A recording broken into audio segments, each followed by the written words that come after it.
Entering the urban suite.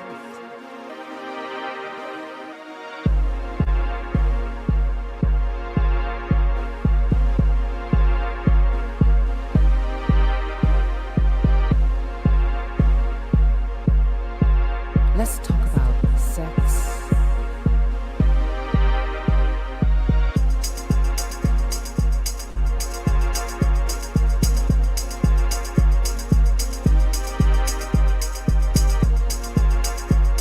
Let's talk about mental health.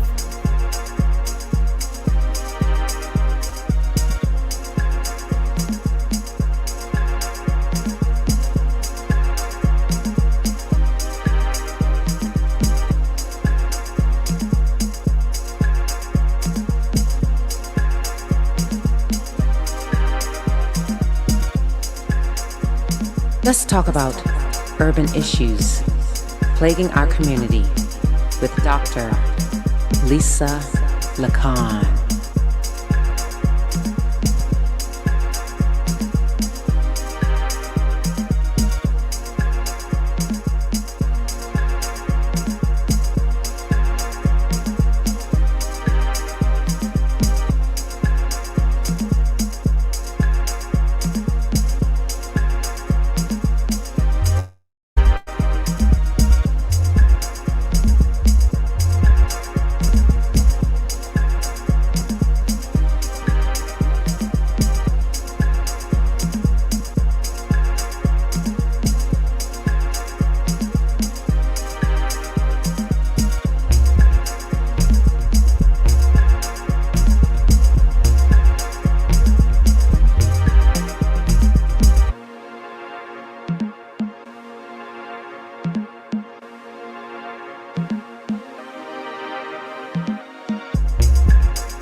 Let's talk about urban issues plaguing our community with Dr.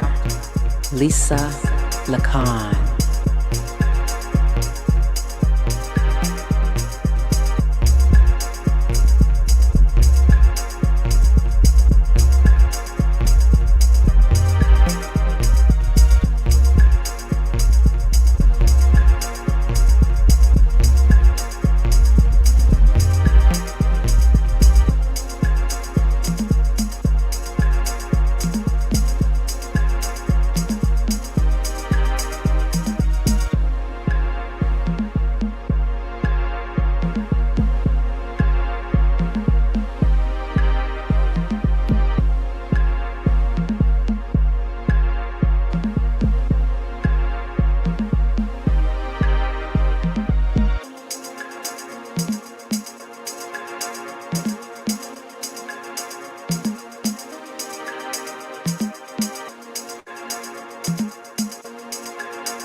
about mental health.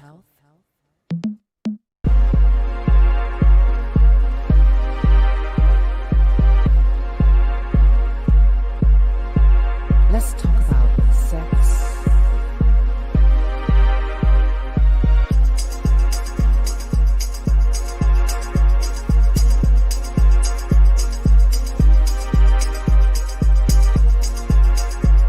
Let's talk about mental health.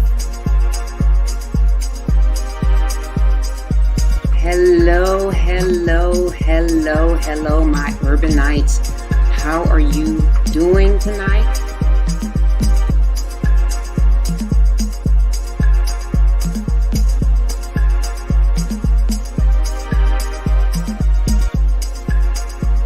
Let's talk about urban issues plaguing our community with Dr. Alyssa Lacan.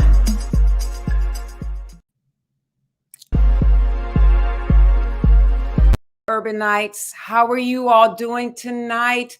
Oh my goodness, oh my goodness. How is everything? Oh my gosh. Thank you for entering into the Urban Suite with Dr. Alyssa Lacan. How are you all doing? Oh my goodness. Welcome to Urban Tools for Change, you guys. Yay. Well, you know what? You may think, Dr. Alyssa, why does this look different? Why does it look different? Well, you know what? Wherever I go, wherever you go with me, that's where the Urban Suite is. So the Urban Suite is literally in a suite.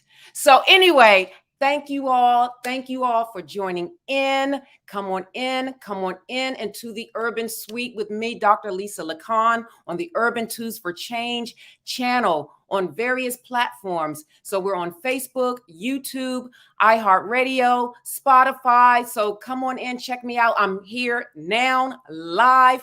And today we have a huge show. We are doing the final part of our series, Black and Incarcerated in New Jersey. This is part 3, the final solution part. So we're going to do our conclusions tonight, okay? So before we begin, I'm going to look down at my notes because there's so much happening. I got to stay in order, you guys, because, you know, I can just go all over the place, but I got to stay in order. I got to take it in and stay in order, right? Or else my producer, he will hit me over the head and kill me. Anyway, so listen, coming up this week, and for this show, I'm telling you, it's going to be awesome. And I tell you, I need to take my time because this is going to be the last show for 2021, you guys.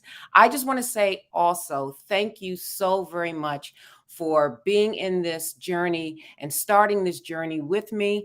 I started this journey, I would say officially, I launched in May because May is Mental Health Awareness Month. And I started this journey with you. And I just want to say thank you for being the wind beneath my wings, because without you, there would be no me. I just want to say thank you. I want to say thank you to the people in Jamaica. I want to say thank you to my New Jerseyans. I want to say thank you to my Washingtonians. I want to say thank you, everyone. I want to say thank you also to those who have donated throughout the past month. We have accumulated almost $1,500. I just want to say thank you, thank you, thank you. So coming up, we have some news updates. It's going to be a good format. News updates. Are you all ready for this? Are you ready for the news updates? But what we're going to do now, we're going to do this week's missing person. And then we're going to go right after that into a message from our sponsor. So take it away. So listen, we are sponsored by Blessed Ministries Incorporated.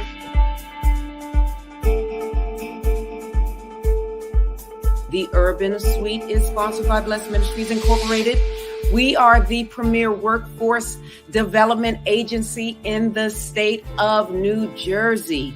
And we work with various populations to get them employed, you guys.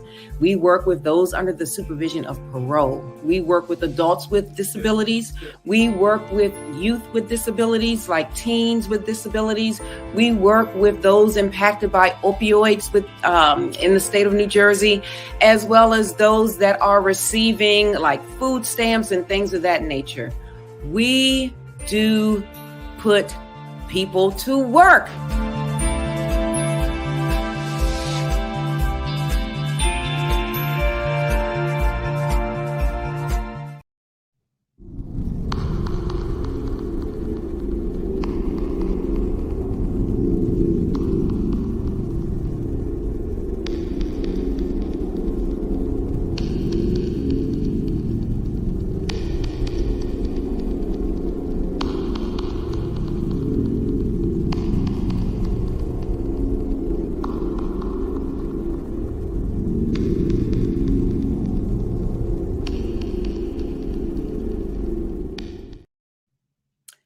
Okay, so our missing person for this week is Alyssa Susan Mcguire.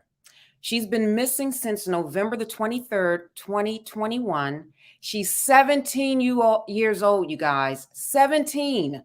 She's been missing from Matthews, North Carolina. Listen, people in North Carolina, please, please, please share. I need you to share this episode so we can find Miss Alyssa Susan Mcguire. She's female, she's Black, her complexion is light skinned, she's 4'10", 95 pounds, brown hair, short hair length, and her eye color is brown. Alyssa was last seen in the 700 block of North Wendover Road in Charlotte, North Carolina. Okay, she was in Charlotte, North Carolina. I know my Charlotteans, I don't know what you all call yourselves, but anyway, I know you're out there. I know you are part of the urbanite community in Charlotte, North Carolina. And according to Alyssa's mother, she suffers from medical and mental issues. Oh my goodness. And is a victim of human trafficking. So her mother says she's a victim of human trafficking. So listen, if you all have seen Alyssa, anyone with information, please contact Charlotte Mecklenburg Police Department at 704-336-7600. And I'm going to put the information in the ticker.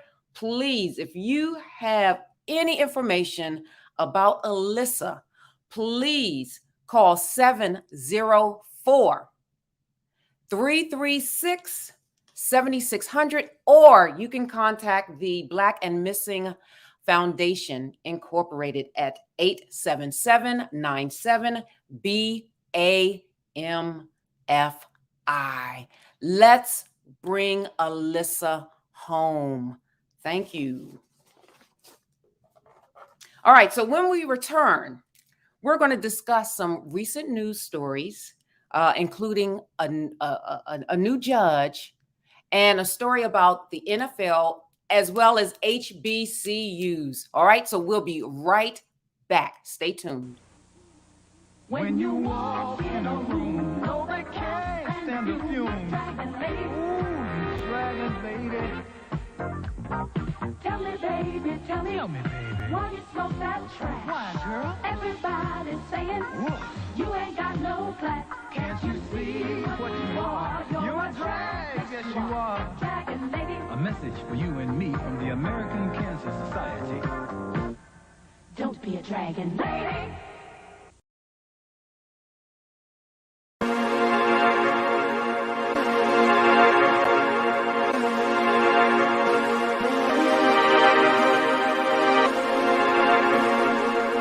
You are entering the Urban Suite. All right, so I mentioned something. I said HBCUs. So a lot of people don't know what an HBCU is. So what is an HBCU? An HBCU is a historically Black college and university. And I had the privilege of attending one, the best one on the planet, Hampton University, the standard of excellence. And basically HBCUs were predominantly founded by, some of them were founded by white people for Blacks because we did not have the opportunity to attend, regular colleges and things of that nature, or they were founded by Blacks for Blacks. Now, some of the HBCUs, like Hampton University, was founded also for Native Americans. So on the campus of Hampton University, which is in Hampton, Virginia, we started out, students started out Blacks, Native Americans, those that did not have the opportunity to attend other predominantly white institutions. We call those PWIs. So that's what a historical HBCU is, historical Black college and university. So my goodness, my goodness, my goodness, my goodness. How many HBCU players are in the NFL? Well, in this class in 2021, there were 18. And the reason why I am bringing up about HBCUs, because there was a major issue involving Deion Sanders. Because HBCUs aren't considered as prestigious. So this is what happened. Deion Sanders, he's the coach. He used to play for Dallas. I think his name was Showtime, Primetime, whatever. Now, you know, I'm a Washington football team fan, so I really didn't like Deion Sanders, but I applaud the brother now. So he is the coach of Jackson State University, JSU in Mississippi. So basically, it says that he out-recruited, what is his name, Travis Hunter? Yes, the top #1 high school player in the country is going to an HBCU. Oh my goodness. The PWIs, okay, predominantly white institutions, the top 5 or the Power 5, they were so upset and worried. I mean, they just, listen, my theory is this. Not only were they upset, but there were a lot of little Karens in the making upset too. Oh, mother, I won't get a chance at him. Oh, mother, oh my gosh, he's going to a what? An ABCU? What is that? No, an HBCU. And I am so honored that he is doing that, because that was his personal choice. It wasn't about him attending Clemson, Alabama, all these other big schools. And he said something personally himself, Travis, about attending an HBCU. He said basically they have a rich history and he wants to be a part of that history, and that he's making this decision because that's what he wants to do. He feels it's best for him to make that decision, as well as those coming behind him. So applaud and kudos. Let me ring my bell. Yay, Travis Hunter. Yay. Kudos to you. Yay. And Jackson State University. And I pray and I hope, I'm telling you, Deion, this message is for you. You stay clean. You stay clean, because I understand and I know how other people operate. I call them the party goers. They're going to try to find something to discredit you, to discredit the program so that he would leave. I'm telling you, they like to play chess. They like to play chess while we play checkers. I'm telling you, listen, stay clean. Even Mr. Travis Hunter, do what you're there for, to get your education, to play sports, to be an exemplary role model, because they didn't like it. And oftentimes, sometimes those people are very vengeful, very, very vengeful, very vengeful. So kudos to Jackson State University. Kudos to HBCUs. And I'm telling you, so let's see, moving right along. Who do we have next? Yes, listen. We have a new judge. Well, not me personally, but we have a new judge in Louisiana, Judge Vanessa Harris. Now, let me read you her bio, and I'm going to, this is interesting. Let's see, I'm going to pull this up. Judge Vanessa Harris is a native of Washington, Louisiana. I had no idea Washington, Louisiana existed. She received a BS in computer science from Southern University in 1985 and a JD from Southern University Law Center in 1988. She has been in private practice with Harris & Harris Law Firm since 1988. She served as an assistant DA in St. Laundry Parish from 1988 to 2008. She took office as Opelia's city judge on January 1, 2009, and retired in 2020. They had to bring Sister Judge Vanessa Harris out of retirement because of what? Why did they bring the Sister Judge Vanessa Harris out of retirement? Why do you think?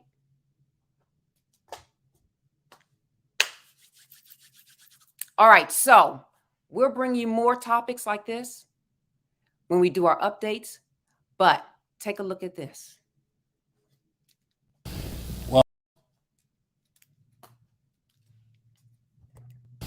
Well, the answer is yes.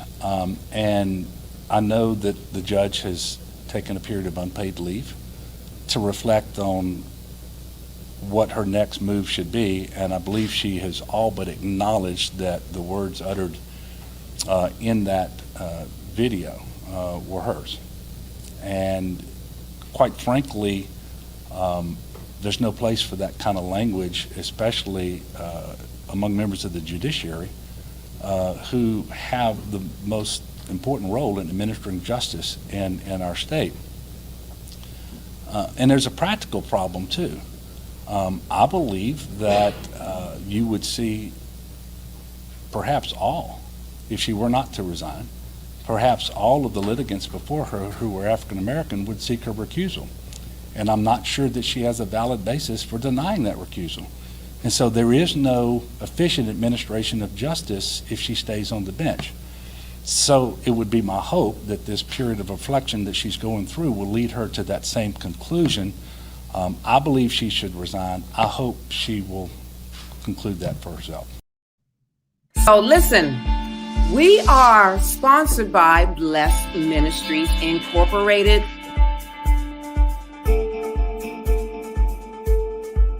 The Urban Suite is sponsored by Blessed Ministries Incorporated. We are the premier workforce development agency in the state of New Jersey. And we work with various populations to get them employed, you guys. We work with those under the supervision of parole. We work with adults with disabilities. We work with youth with disabilities, like teens with disabilities. We work with those impacted by opioids in the state of New Jersey, as well as those that are receiving like food stamps and things of that nature. We do put people to work.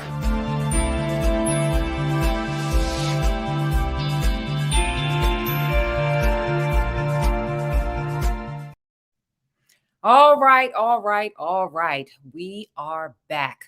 So I wrote something in Facebook or on Facebook, depending on how you see it.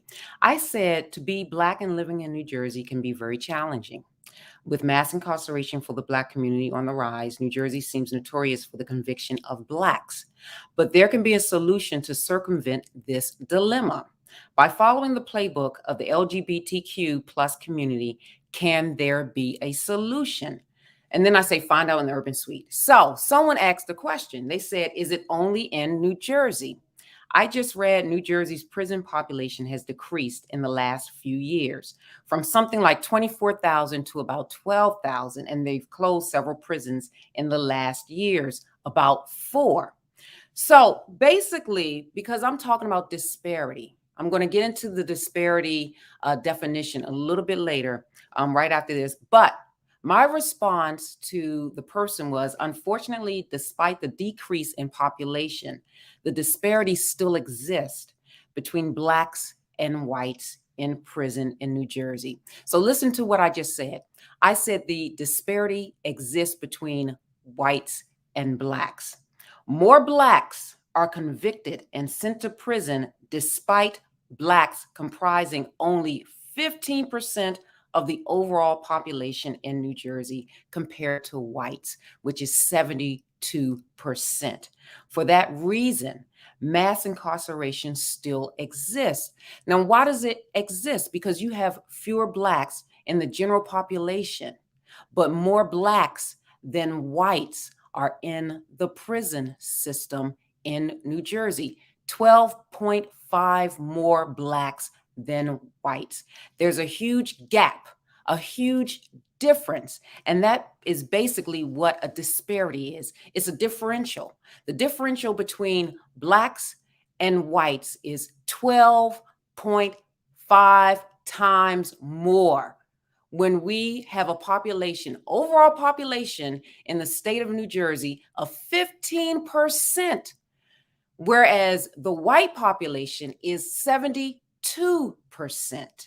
So that's why, in my opinion, it's mass incarceration, because the rate of incarceration does not match with our overall general population number. So hopefully I answered your question. And if you all have any other questions, and I mean serious questions, not a question like, you look good, can I marry you? No, I am happily married with 4 children. Thank you, Lord. No, you can go elsewhere. There's a single website thing you can go to, but not here in the Urban Suite, okay?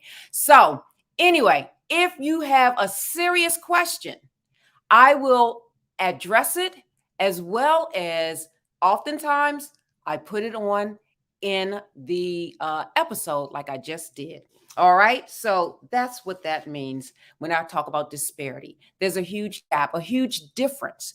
So say, for instance, if you have 20 blacks and 20 whites. So that's not a disparity. Okay. But out of those 20 in each group, you have 15 blacks in prison and 5 whites in prison. That's a huge disparity. There's a huge gap between whites and blacks. Now, is it that whites aren't as criminal as blacks? Is it that, blacks, in a sense, they have more criminal activity? Do they get caught more? Do police look for more blacks in terms of profiling? So what you see is what you get. So if I'm looking for blacks to create a crime, 9 times out of 10, I'm going to find something, especially in an urban community. I mean, come on. We're so tight. We're so, so it's bound to happen. So that's the disparity. So one of the things that happen in terms of the justice system, and then we're going to go back later to the judge, all right? And then we're going to go back and discuss what the governor of Louisiana was talking about. But one of the things that is a huge disparity in terms of how blacks are treated in the criminal injustice system. So here you have Tamir Rice, who was killed by police, 12 years old, in a playground with a toy gun. So did the police think that he was engaged in criminal activity because of his profile was black? Because he was in a neighborhood that may be high in crime? Did they think that he was 17? Did he look like he was 17? Did they approach him and ask him questions? Or they just relied on their stigmatizing belief system that all Black men are thugs? And I talk about that distinctly, in another episode that I did a while ago about stigmatizing attitudes. And I spoke about it here just recently in this series, part 1. Do you all remember the types of stigma, the 3 types of stigma? Okay. You have stigma that comes from the public. You have stigma that comes from within. And then you have institutional stigma. And oftentimes these things can work all together. So stigma coming from the public, people believing a certain thing about Black people. people believing a certain thing that worked in an institution, such as a criminal justice system, that's stigma from an institution. Personal stigma is your feeling about yourself, oftentimes based on what people think about you, the public, or what the institution, what they think about you. And then you harbor these negative thoughts about yourself. Well, you know what? I'll never go anywhere. I am a thug. I am so and so, so and so. So, years later, in Kenosha, we have the Kenosha Killer. Okay. He was found innocent, but at the end of the day, he did kill 2 people. Now, his profile is this. He's white. He's still a kid. He's 17 years old. He was carrying a gun. What is that gun? A something 15. I'm sure it looked like an automatic, whatever. It was a long, big gun that he was carrying. And he shot 2 people. And with his gun, look at that long gun. Look at that gun. With his gun, he approached the police after he killed the 2 people.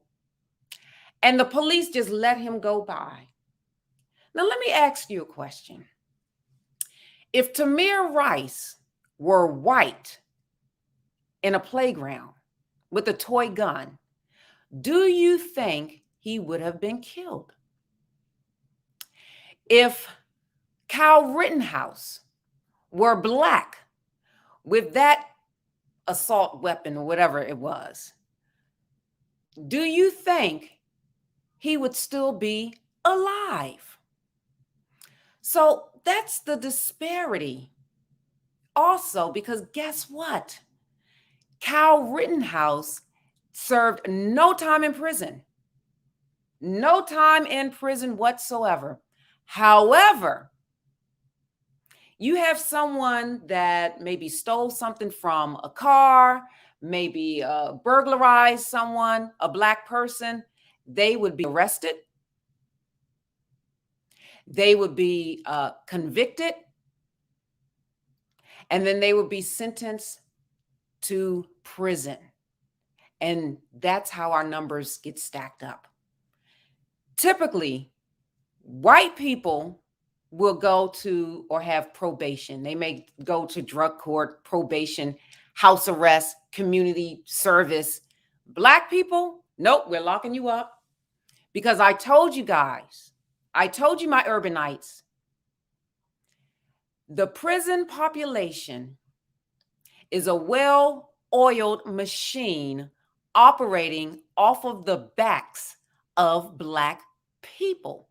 Do you know how much money they can get from arresting a black person and charging them and convicting them and placing them in prison?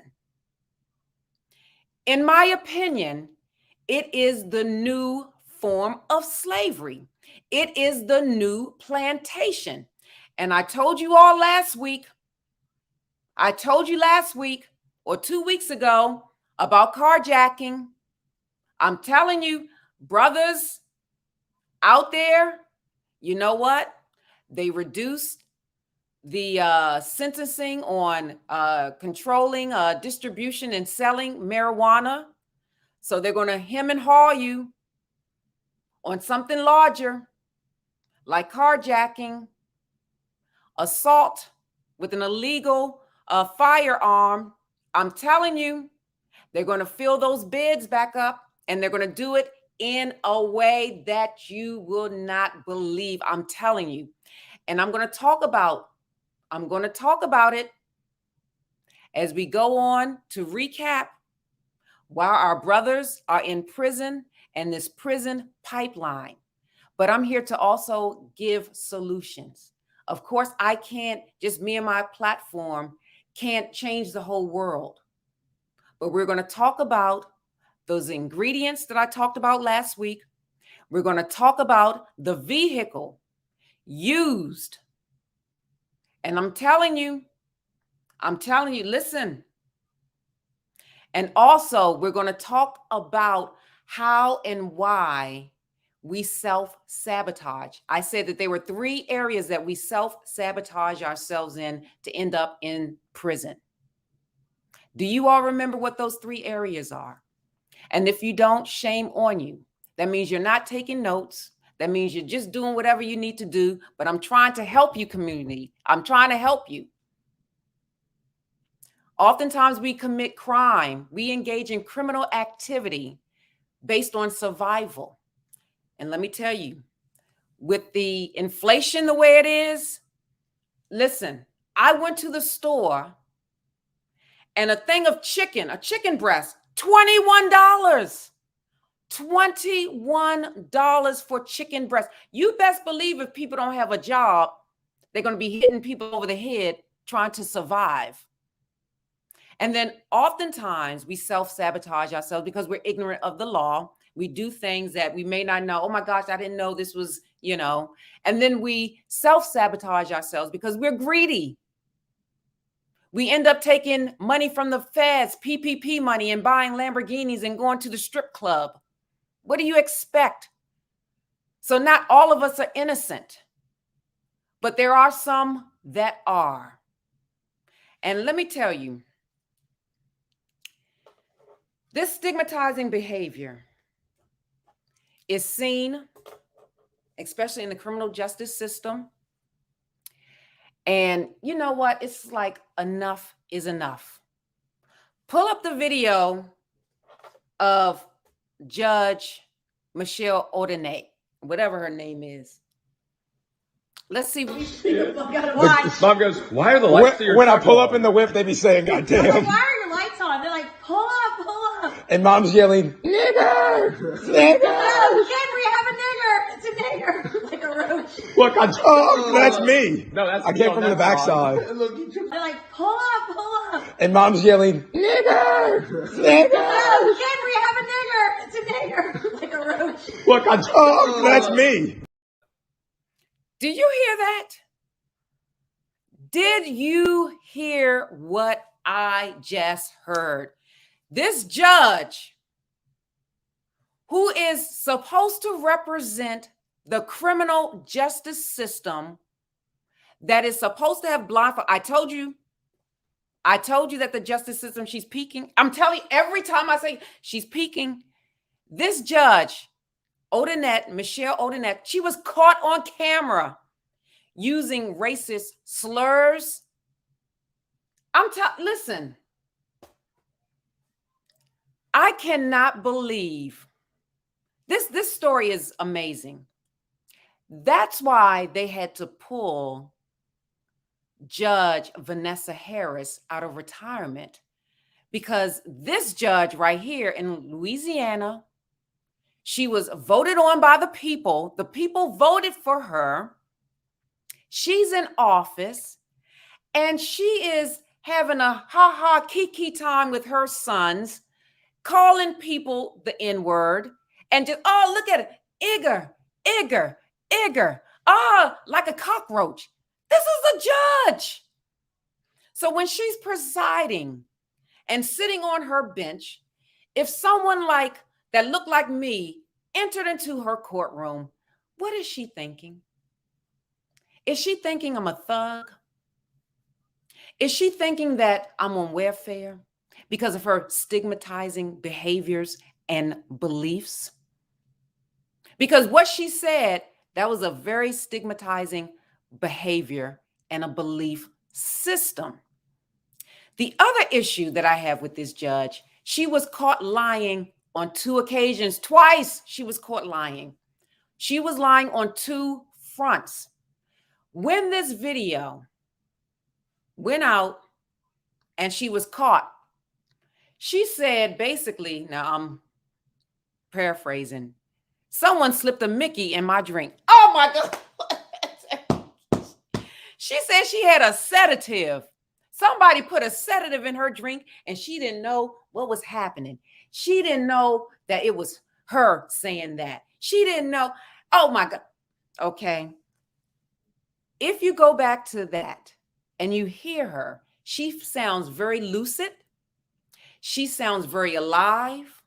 She sounds like she knows what she's talking about, and she sounds like she's used to using the N word. I guarantee you they use that N word around their table.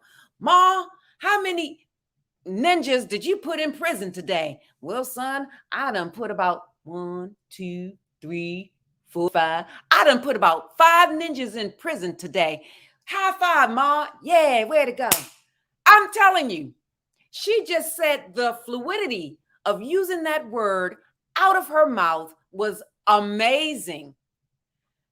Amazing. And then she lied on the second front. She lied on the person that she and her son apprehended, the guy who was, yes, he was breaking in, doing something. But she said that he was armed.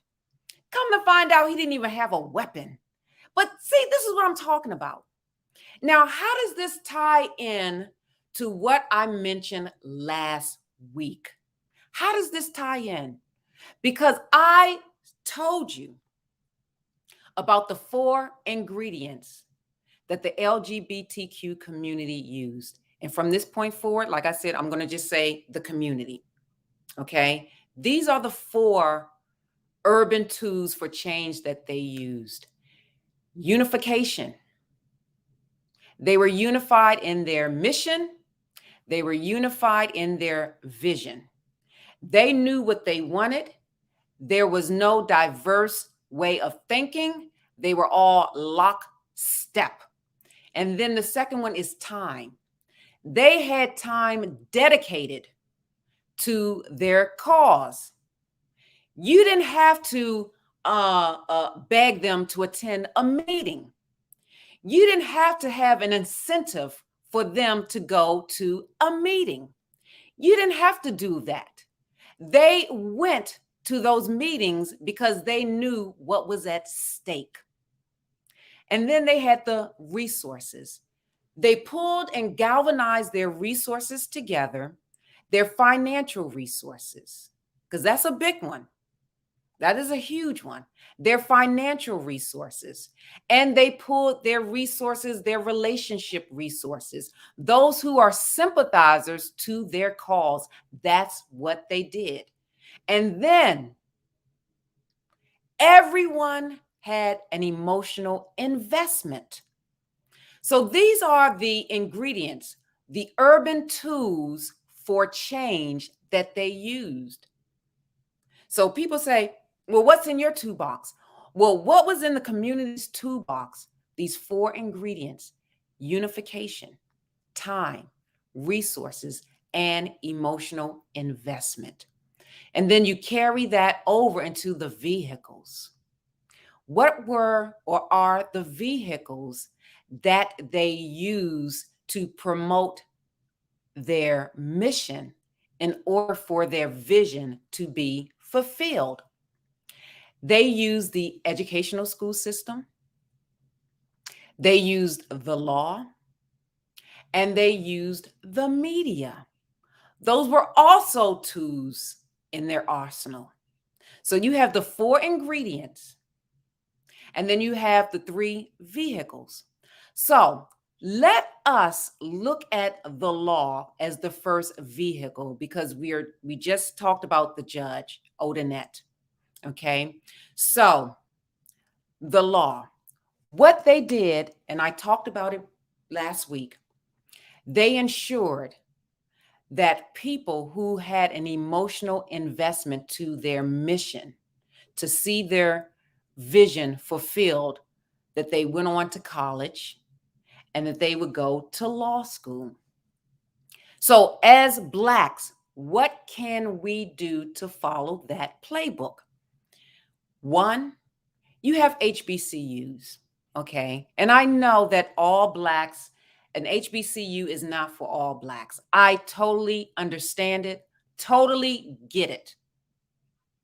Totally get it. But what we have to do is ensure that our children go to college, those who want to go to college, because there are some great trade schools. Not everybody's meant to be a lawyer, but we have to infiltrate the law schools. We need more judges. We need more attorneys, prosecutors. We need a friendly police force, a community policing. That's what they call it. Because it's amazing. The Judge Vanessa Harris, they had to pull her out of retirement. Do you hear me? They had to pull her out of retirement, probably because no one else was available. They needed a Black female judge to sit and to preside on the bench until February. Now, in Louisiana, I don't know how it's going to go. Everyone wants Judge Odinette to resign. And I think she should. Also, I think they need to do a comparative analysis of the cases that she oversaw to see what the conviction rates are. They have to do that now. They have to do it. But this is why the law, because this is the perfect example of when you have someone in law enforcement that talks about using the N-word and they see you as such. And when it comes to policing, I know here Orange and the South Orange or the Orange Maplewood, NAACP, they are doing things in terms of assisting Blacks with passing the police exam. So these are things that we have to do. And I told my husband, I said one of the most dangerous men to the partygoers, one of the most dangerous men to the partygoers is Robert Smith. Now, if you don't know who Robert Smith is, I don't have a visual of him right now, but let me tell you what he did. In one quick, swift stroke of a pen, students that graduated from Morehouse College, I can't remember the year, he paid off all their debt. All their student loan debt, paid for, is gone. It's gone. So what we need to do as a community, we have to, just what Dr. Jennifer Payne Parrish said, increase the number of African-American police officers from the community in Essex County. That's what we have to do. We have to increase the number of police. We have to increase the number of judges. We have to increase the number of attorneys. And what the LGBTQ plus community did, they had scholarships, so that those who were emotionally invested could go to school to become a lawyer, to do what? Change policies, sit on the bench, become lawyers. That's what they did. Why can't we do the same thing? Why is it like pulling teeth to have people come to, I'm going to say this, an alumni meeting? What? Why do we have to have a major incentive for people to come to an alumni chapter meeting? And then we complain that nothing is done. Then we complain when the students complain. Listen, let me tell you something else about the law. If I hear one more, and I'm laying it into us right now as the urban community, if I hear one more Black trying to get out of jury duty, listen, don't do it. Wake up. Don't do it. If I hear one more Black trying to get out of jury duty, oh my gosh, that is something that really pisses me off. I'm sorry. I don't know if that's a profane. I don't know. But anyway, it really pisses me off because in one token, you complain, oh, all the jurors were white. Oh, it was only one black. Well, you know what? Maybe that black one was the only one that was talking about, well, you know what? I'm going to do it. I'm going to fight the cause. I'm going to stay in, maybe. But oftentimes I hear you. I hear us talking about when you get that notice, oh, I don't want to do this jury duty. I don't want to do that. You're lazy. Do it. Go all the way. Don't try to get out of it. You are powerful in that position because at one point in time, you were never recognized to sit as one of those 12 people to make a decision to govern someone's life. How dare you try to get out of that system? How dare you try to make an excuse to do what? To go to work for the man? I mean, really, I'm telling you, we have to be more thoughtful. Everyone that attended an HBCU, get involved with your alum chapter. Get involved. Raise funds. Raise scholarship dollars. I have to say, our president of our chapter at Hampton University of North Jersey, very proactive. Mr. William Parrish, very proactive. More people need to be like that. But sometimes it's like pulling teeth. We got our degree. Let them try to get theirs. See, we're not unified. We're not unified.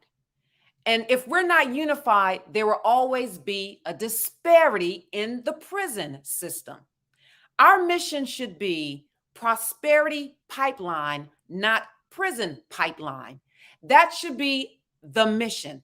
The vision is to have more Blacks incorporated in the law and not in the law behind bars, but making policy, deciding about policy, things of that nature. So they don't have to pull out a retired judge to sit on a bench for a couple of months during a pandemic because they can't find another judge.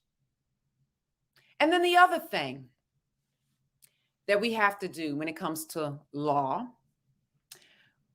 we need to vote. You vote for the sheriff. You need to vote for the sheriff. And don't tell me, well, I ain't got time to vote. Voting is stupid. Voting don't make a difference. Well, you know what? Look at what happened in Louisiana. They voted that judge in office. The people spoke up and they voted. Now, I don't know how many Blacks are in that community. And if the Blacks just vote for major, elections like, the president or the governor, listen, there are elections at the local level that directly affect your livelihood. They directly affect your wallet. They directly affect your purse. And for you not to consider registering to vote, and if you do register and if you don't vote, that's just as bad. Because of what? So like I said, now they had to get Judge Vanessa Harris out of retirement during a pandemic. Because they probably couldn't find any other judge because she had to meet the profile. I could see how that conversation went. They probably were like, oh my God, we need to get a black judge in here. Who do we have? Mary? No, she's white. Elizabeth? No. Elizabeth is, no, she's white too. Janice? No, Janice is white. We have Vanessa. Well, Vanessa's retired. Well, I guess we have no choice but to call her. Let's give Vanessa a call. I mean, that's what oh my gosh.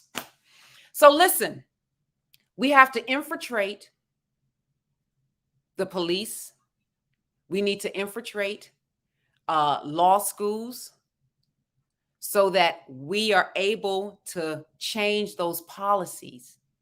Not a prison pipeline, but a prosperity pipeline. We have to do that. And then moving along with the next vehicle, educational school system. How do you penetrate the educational school system? You penetrate the educational school system by starting with young children and, in a sense, indoctrinating them to a certain belief system. So, remember last week I talked about Heather Has Two Mommies. I talked about the book and how that was introduced into the elementary school system. Well, we need more books like that, talking about, Black greatness, Black pride. But one of the things missing from the elementary school system are Black male teachers.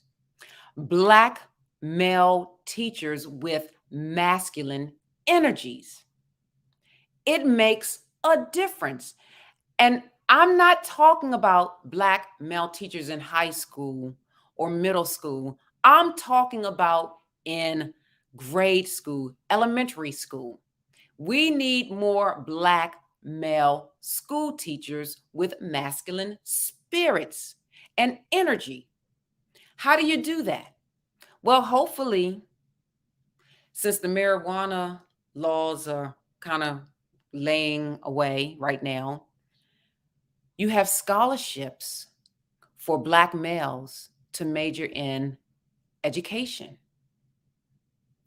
And then once they graduate, they need to serve a certain amount of time in an elementary school. So they would come out of school without the burden of debt.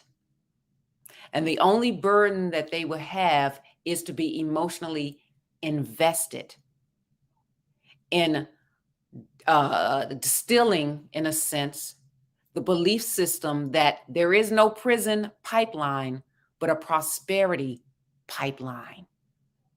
So we need more Black male school teachers. And I'm not talking about just gym teachers. I'm not talking about just gym teachers. I'm talking about teachers math teachers, art teachers, more Black principals, but definitely in the classroom so people can see you one-on-one. Because oftentimes principals are scary. I was afraid of my principal, even though, Mr. James Anderson, when I went to Whittier Elementary School, he was just, he seemed like a king to me. It's like when he came to the class, it was like, oh, here comes Mr. Anderson. But I understand. But it would be very helpful for Black children to see positive Black role models every single day. And I'm not talking about Saturday and Sunday. You know what I'm talking about, Monday through Friday, as a school teacher. So when they see an image of a person who's perceived as a thug and they look Black, that child would say, well, that's not Mr. Robinson. So I know all Black teachers, all Black people aren't thugs because Mr. Robinson isn't a thug. Mr. Stevenson isn't a thug. Mr. Green isn't a thug. That's what you are projecting to the world. But I know different because I'm with Mr. Stevens. I'm with Mr. Green, and I know what his belief system is. But until that, if we have more white female teachers teaching Black children, we're going to have a problem because, number one, they're not culturally competent. We have certain issues. We have different learning styles. We have different learning curves, all of these things. But we have to be unified in a sense to help our young brothers when they come from high school to go to college, for them to major in education so that we can deploy a whole bunch of brothers out there in the classroom. That's one of the main things about the education school system, as well as joining boards of education and voting, because you vote for board members. You vote. That's another local election. Go to and attend the board meetings, especially during election time. Who is making a decision about your tax dollar that's sitting on that board? Someone that does not have an interest or is emotionally invested in your child, but theirs. It makes a difference. So become involved with your board, because it's very, very important. The last vehicle is the media. And that is the media, even this platform, social media. I was at the gym day before yesterday, and the news was up. I believe it was Fox News. And I'm not exaggerating. Within 20 minutes, I saw 5 Black people who were arrested for criminal activity. Within 20 minutes, 5 different Black people who were arrested in 20 minutes. So if I'm not educated, I'm going to assume that the majority of criminal activity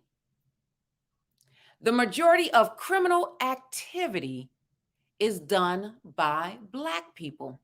And then they had to throw up the Epstein woman. So they put her up. I think she was shown for like maybe 45 seconds, if that.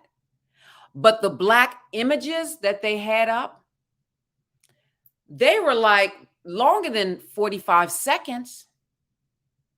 But that's the media indoctrinating us to believe in criminal activity of Black people. Also, the media. When it comes to movies, when it comes to productions, who's producing these movies? Are there people with the mission of prosperity pipeline, or do they have prison pipeline? So what we need to do as Blacks, if you are in a position, say for instance, I know Howard University, they have a fantastic program, becoming a director and things like that. We need to help our young brothers and sisters to become the next directors, to become the next producers. And we have to own our own media outlet. Now, I don't know what Revolt is doing. Anybody, Sean Puffy Combs, whatever his name is, what is Revolt doing? Are they just showing videos? I mean, really, he has a platform that can be very powerful. But I think he shows old video. I don't even know if it still exists. Now, I know Byron Allen has a couple of network shows and Armstrong Williams, but I don't see them, so I don't know where they are. I have no idea. I'm like, well, what? BET done sold out a long time ago. BET done, bye-bye Black community. I'm like, what? The only thing BET has on is urban fiction. What else? Is that no? Tyler Perry's on OWN. That's another waste of a. I'm sorry. BET. What else does BET have? Videos. Urban fiction. Now, confession. I look at some of the urban fiction shows because I read the books, and some of them are halfway decent, but it's not really educational. I do that as a staycation in my mind when I don't want to think. But BET is no longer owned by people who believe in the prosperity pipeline. They're now owned by people who believe in, I'm sure this is my opinion, the prison pipeline. So when it comes to media, that's why I appreciate Spike Lee. I appreciate Spike Lee. I appreciate his 40 Acres and a Mule because he put it in our face. This is what we were, promised. We didn't get it, so I'm going to take mine. Yes, that's what you do. That's what you do. Who is the next Spike Lee to show these wonderful images? Who is the next? I'm going there. Y'all may throw eggs at me, but I have to go there. Where is the next Bill Cosby type show for Blacks? Every time I look at a show, I see more Blacks killing one another, more Blacks in the bed. Everybody's having affairs. I don't see anything in current media, maybe except for Blackish. Oh, OG with Tracy Morgan. That was very good. That was very good when his daughter had to choose between Hampton and Georgetown. I saw that. That was good. Kudos. But for the most part, there's no type of Fat Albert cartoon. There's no type of, you saw the Dragon Lady, the PSA, and y'all know who that was. That was Robin Givens when she was like maybe in her teens or in her 20s. Where are images like that?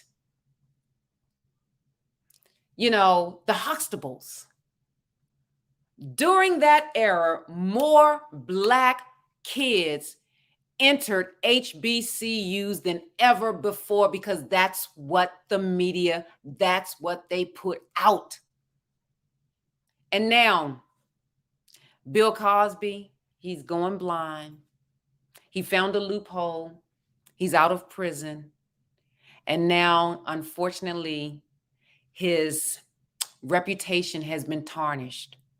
However, you can't undo what he did in the past. You can't. I used to watch Fat Albert every Saturday. Oh my God. I used to love Fat Albert. You like school on a Saturday, no class. Y'all remember that? You like school on a Saturday. You got no class. There was always a lesson to be learned.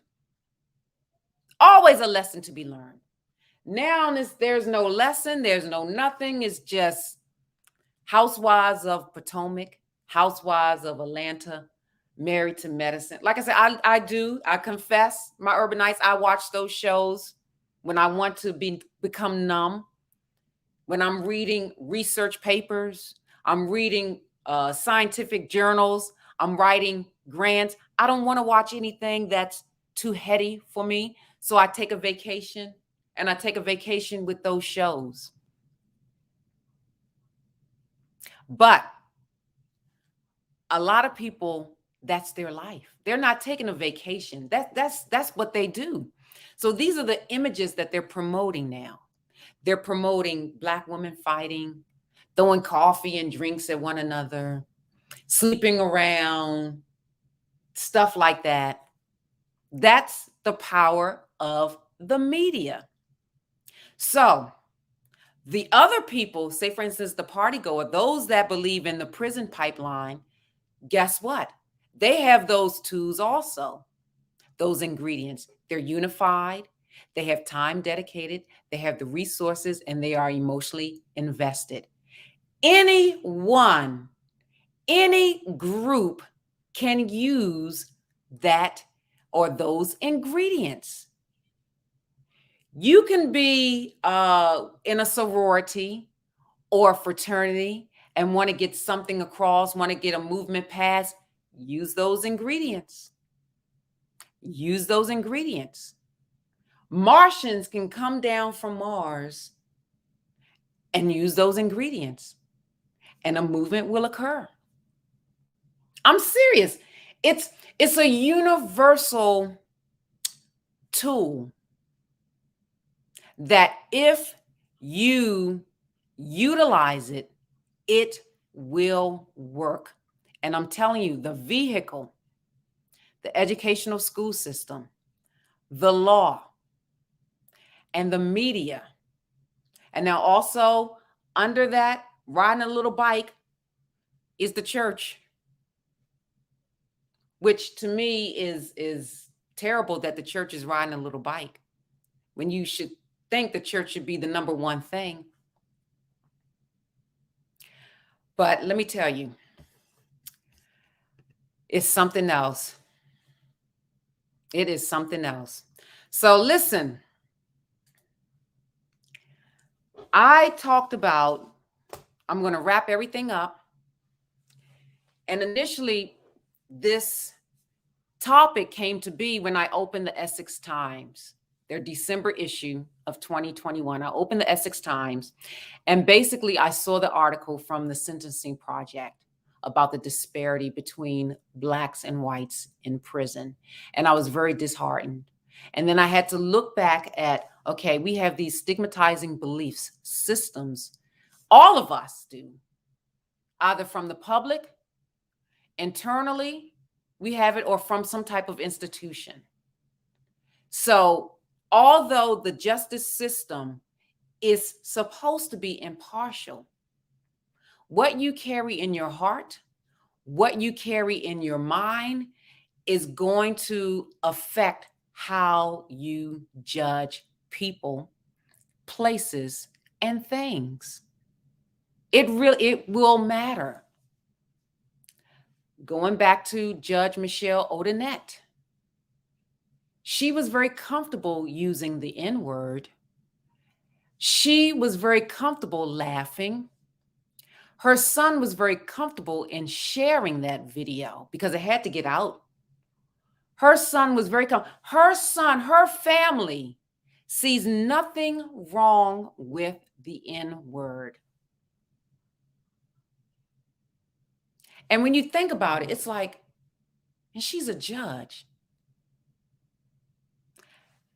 And it's like, I was just scratching my head because the privileged attitude of that is they look at us oftentimes as less than human. We have to get that into our brain. They look at us as less than human. And this is why we have to infiltrate the educational school system. This is why we have to infiltrate the law. This is why we have to infiltrate the media. And we have to have our own. You cannot rely on people to do you good who don't see you as human. You can't. It's not going to work. It's not going to work. Because at the end of the day, what you have are the haves and the have-nots. Wasn't that a Tyler Perry show? Now, I didn't watch that show. I couldn't watch that. I couldn't watch that one. That was a little bit too low for me. But anyway, you have the haves and the have-nots. You have the haves, those that control the media, own the media, those who control policy, those who control what your child is learning in the school system and what they're being indoctrinated with. And then you have the have-nots, those that are just taking it in because we have no power, no authority to change anything. Whatever you feed us, whatever you feed me, I have to take it in. I have to take it in, and it's going to play with my psyche, whatever you feed me. And that's what has happened. And that is what is happening in the Black community. We don't have the power. We don't have the authority to make changes as we should. But you can do it within your own little silos, within your own group. You can be unified. You can have time dedicated. You can do it. You can have the resources, galvanize the resources together, and you can be emotionally invested. It may not be all 3 vehicles. It could be just one. It could be, the educational school system. It could be. You just start with your community. Start with your community. Well, let me tell you, I have to say, I hope you all learned something from this series because it's needed.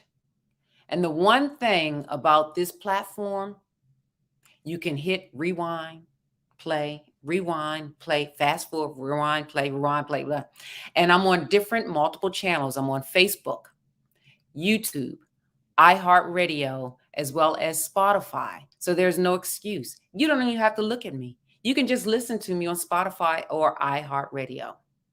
But if you want to look at me, I'm on, again, YouTube, Facebook, and I need you to like, I need you to share, and I need you to follow me and subscribe because this message has got to get out there. It doesn't cost you anything to share. It doesn't cost you anything to hit like. Thumbs up, thumbs down. I don't care what you do with your thumbs. Do something with it. This is the last show of the year for Urban Twos for Change. And I'm telling you, this has been a huge blessing, really a huge blessing. And I thank you all, my Urbanites, for coming into the Urban Suite with me, where we laugh, learn, cry, and grow.